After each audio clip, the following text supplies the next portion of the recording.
Today's car would be the GAZ-M-20 Pobeda, which means victory in Russian.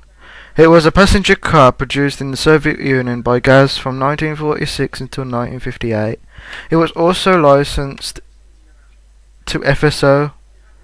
The first Pobeda was developed in the Soviet Union under Chief Engineer Andrei A. Lippard.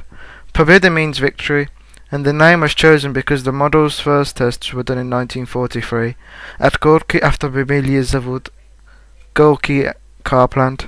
When victory in World War II began to seem likely, the plant was heavily bombarded, but work was unaffected.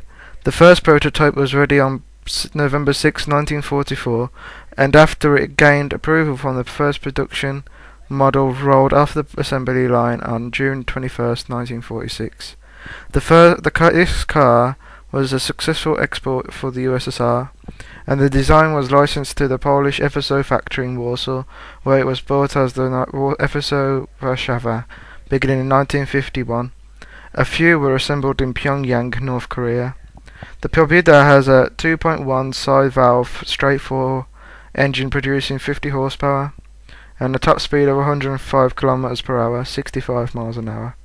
The Pobeda was the first Soviet automobile to have turn signals, 2 electric wipers, an electric heater and an inbuilt AM radio.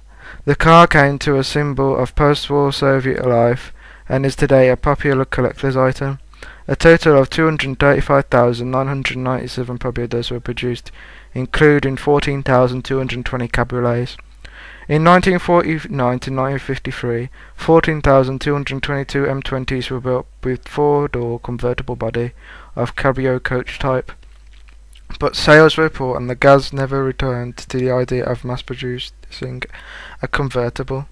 In 1955 to 1957, several thousand were built with a four-wheel drive system adapted from contemporary Soviet military vehicle, the GAZ-69, for cross-country travel, designated GAZ-M-20. Russian references credited these as possibly being the first comfortable off-road vehicle with a closed unzipped body. The body style of the car is a 4-door sedan fastback cabriolet. The layout is FR layout and F4 for the GAZ-M-20. The car is related to the FSO Warszawa and the GAZ-M-20.